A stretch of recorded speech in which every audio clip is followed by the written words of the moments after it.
Hello बच्चों, आज हम पाँचवीं का स्कॉलरशिप का जो भाषा विषय है उसमें संज्ञा देखेंगे। संज्ञा की परिभाषा क्या है।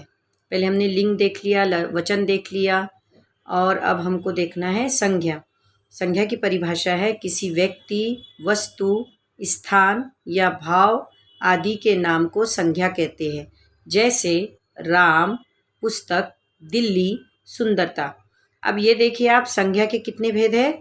3 भेद है। मुख्य 3: व्यक्तिवाचक संज्ञा, जातिवाचक संज्ञा, भाववाचक संज्ञा। अब व्यक्तिवाचक संज्ञा, जातिवाचक संज्ञा और भाववाचक संज्ञा, इन शब्दों को हम किस तरह से पहचानेंगे? कितने इसमें बांटा गया है इसको? 3 भेदों में। मुख्यतः कितने भेद है उसके? 3 भेद है। अब देखिए, सबसे पहले हम देखेंगे व्यक्तिवाचक संज्ञा। सबसे पहले हम देखेंगे व्यक्तिवाचक संज्ञा। इसमें पहले चित्र में देखिए, रेणु पढ़ती है। क्या है चित्र में? क्या कर रही है रेणु? पढ़ने का काम कर रही है। रेणु पढ़ती है। दूसरा देखिए, यह ताजमहल है। ये चित्र किसका है? ताजमहल का है। देखिए, नाम है ताजमहल, है ना, किसी स्थान का नाम है ये। और ये जो है ये किसी लड़की का नाम है, रेणु। ठीक है। अब इसके बाद है, यहाँ श्री लाल बहादुर शास्त्री का चित्र है। ये किसका चित्र है? लाल बहादुर शास्त्री का नाम दिया हुआ है। अब देखिए इसको, ऊपर के चित्र में 3 वाक्य दिए हैं। इनमें रेणु और लाल बहादुर शास्त्री किसी विशेष व्यक्ति का नाम है। ये देख रहे हैं आप, लड़की का नाम है रेणु। यहाँ पे एक व्यक्ति दिखाई दे रहा है आपको, इनका नाम है श्री लाल बहादुर शास्त्री। तो ये जो विशेष व्यक्ति है, इनके नाम को दर्शा रहा है, रेणु और लाल बहादुर शास्त्री। अब देखिए, अब जो है ताजमहल, ताजमहल जो है ये एक विशेष स्थान को दर्शा रहा है। हमने ऊपर देखे चित्र ताजमहल का, वो विशेष स्थान को दर्शा रहा है। इसे व्यक्तिवाचक संज्ञा कहते हैं। संज्ञा की परिभाषा क्या है? पहले हमने व्यक्तिवाचक की परिभाषा और उसके शब्दों को पहचानना, ये से देखना है। जिस संज्ञा से किसी विशेष व्यक्ति, स्थान या वस्तु का बोध होता है उसे व्यक्तिवाचक संज्ञा कहते हैं। अभी हमने ऊपर बताया, जैसे लड़की है, लड़की का नाम है रेणु। ये स्थान है, स्थान का नाम है ताजमहल। ये व्यक्ति है, व्यक्ति का नाम है श्री लाल बहादुर शास्त्री। जैसे आपको याद दिया गया है, बताया गया है कि विशेष व्यक्ति, स्थान या वस्तु का बोध होता है उसे व्यक्तिवाचक संज्ञा कहते हैं। अब यहाँ कुछ शब्द दिए हुए हैं, जैसे उदाहरण के तौर पे राम है लड़के का नाम, सीता, लाल, किला, भारत, रामायण, महाभारत, गीता, दिल्ली, गंगा, यमुना, हिमालय, ये सब नाम दिए हुए हैं। ये जो नाम है ये व्यक्तिवाचक संज्ञा शब्द है। अब इसके बाद दूसरा आता है जातिवाचक संज्ञा। जातिवाचक संज्ञा। अब जातिवाचक संज्ञा की परिभाषा हम आगे देखेंगे। पहले आप चित्र देखिए। पहले चित्र में क्या है? धोबी कपड़े धो रहा है। क्या कर रहा है? धोबी, देखिए धोबी कपड़े धो रहा है। यहाँ पे दिया है दूसरे चित्र में, गाय वन में घास चर रही है। ये कौन है? गाय है। क्या है वाक्य? गाय वन में घास चर रही है। अब तीसरा देखिए आप चित्र। तीसरे चित्र में आपको क्या दिखाई दे रहा है? दर्जी कपड़े सी रहा है। दर्जी क्या कर रहा है? कपड़े सी रहा है। अब देखिए आप, ऊपर के चित्रों में 3 वाक्य दिए हैं। पहले वाक्य में धोबी शब्द सारी धोबी जाति का बोध कर रहा है। हमने ऊपर देखे धोबी कपड़े धो रहा है, तो धोबी, उसका धोबी जो है उससे पूरी जाति का बोध हो रहा है, धोबी जाति का। गाय घास खा रही है ना, तो गाय जो शब्द है उससे भी पूरे गाय जाति का बोध हो रहा है। अब तीसरा दिया हुआ है, दर्जी कपड़े सी रहा है, तो दर्जी जो है उससे भी पूरे दर्जी जाति का बोध हो रहा है। इसीलिए इसी प्रकार संज्ञा जातिवाचक संज्ञा होती है।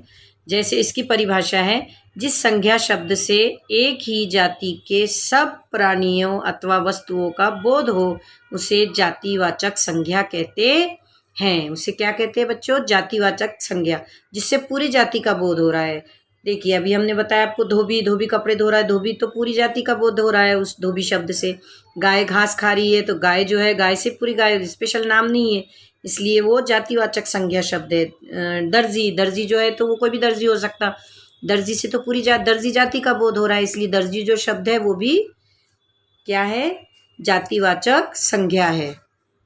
अब जातिवाचक संज्ञा के शब्द देखिए, नगर, पर्वत, पेड़, लड़का, किसान, मनुष्य, ग्राम, नदी।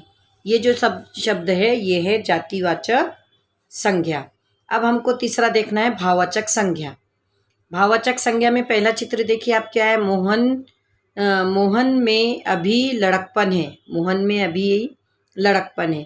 फिर यहाँ है केले में मिठास है, केला कैसा है, मीठा रहता है केला, इसलिए केले में मिठास है। अब देखिए ऊपर के चित्रों के नीचे दो वाक्य दिए गए हैं, अभी हमने पढ़े ऊपर के चित्र के नीचे दो वाक्य। पहले वाक्य में लड़कपन दिया हुआ है और दूसरे वाक्य में मिठास।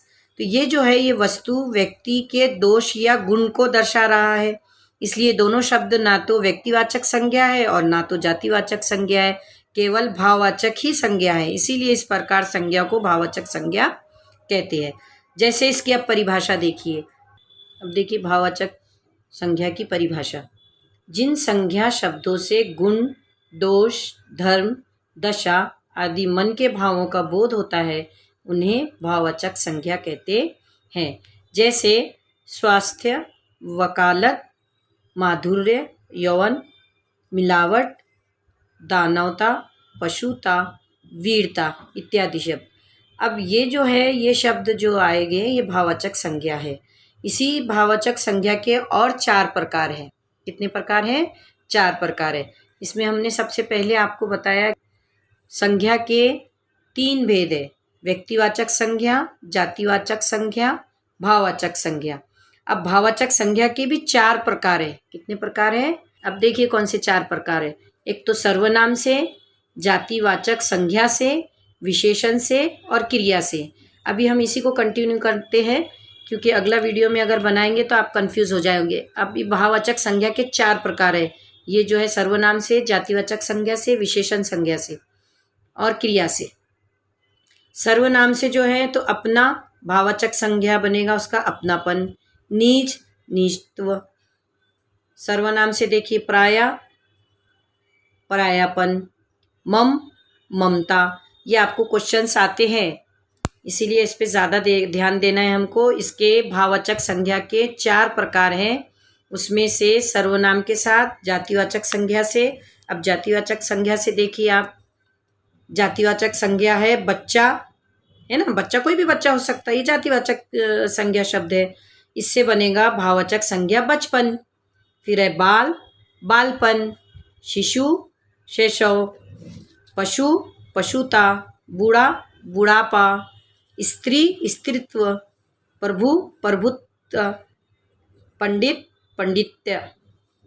अब देखिए जातिवाचक संज्ञा है बालक, बालकपन, लड़का, लड़कपन, मानव, मानवता, मनुष्य, मनुष्यता, सेवक, सेवा, नारी, नारीत्व, वकील, वकालत, ब्राह्मण, ब्राह्मणत्व। अब ये हो गए जातिवाचक संज्ञा से भाववाचक संज्ञा। ठीक है, 4 प्रकार जो हमने अभी आपको ऊपर बताए। ये हो गया पहला, ये है दूसरा, और अब तीसरा देखेंगे हम। तीसरा है विशेषण से। विशेषण से, विशेषण शब्द है स्वास्थ्य, स्वास्थ्य, युवा, यौवन, मधु, मधुरता। विशेषण देखिए यहाँ पे लवण, लावण्य, लावण्य, मीठा, मिठास, सुंदर, सुंदरता। ये हो गया विशेषण से, यानी हमने पहला सर्वनाम से देखे, जातिवाचक संज्ञा से देखे, विशेषण से देखे। ये सब शब्द उसी के ही है, विशेषण से बने हुए हैं भाववाचक संज्ञा। अभी ये देखिए क्रिया से, यह है क्रिया वाले शब्द, गिरना, उससे बना है गिरावट, उड़ना, उड़ान, लूटना, लूट, पढ़ना, पढ़ाई, चुनना, चुनाव, मिलना, मिलाप, मुस्कुराना, मुस्कुराहट, बुनना, बुनाई। ये जो सारे शब्द है बच्चों, ये सारे शब्द आपको लिखकर याद करना है जो क्रिया से भाववाचक शब्द है बन रहे हैं। अभी कैसे ये क्वेश्चन में आ सकता है, आपको उसमें एक शब्द, क्रिया वाले शब्द पहचानिए, क्रिया के शब्दों से भाववाचक शब्दों में आपको बनाना है, या उसमें 4 ऑप्शन दिए होंगे तो आपको गिरना दिया होगा क्वेश्चन में, तो आपको उससे भाववाचक संज्ञा शब्द तैयार करना रहेगा। तो आपको उससे गिरावट बनाना है। तो इस तरह से आपको ये क्वेश्चन सॉल्व करना है। प्यारे बच्चों, ये सब आप लिख कर निकालिए, याद करिए। इसी में से क्वेश्चंस आते हैं स्कॉलरशिप के, 100% इसमें से रहता है। इसलिए आप जितना हो सके ये लिख लीजिए, अपने बुक में नोट डाउन कर लीजिए। मैं आपको थोड़ी देर इस पे ये शब्दों को बेटे आप इसको पॉज कर करके सब लिखते जाइए। जातिवाचक संज्ञा सर्वनाम से, फिर विशेषण से। ये देखिए इसमें कुछ बच्चे उदाहरण के तौर पे क्वेश्चंस दिए हुए हैं। आपने जितने भी पीछे सर्वनाम से, विशेषण से, क्रिया से भाववाचक शब्द जो बनाए हैं वो आप इसमें ढूंढकर ये फिल इन द ब्लैंक्स को आप कंप्लीट करिए। ये हम बता सकते हैं, लेकिन थोड़ा सा आप भी कोशिश करिए। यहाँ पे भी जो शब्द दिए है भाववाचक संज्ञा, ये शब्दों को पढ़ना है, आपको लिखना है और उसके बाद ये फिल इन द ब्लैंक्स को भी कंप्लीट करना है। बाय बाय बच्चों, बाय बाय।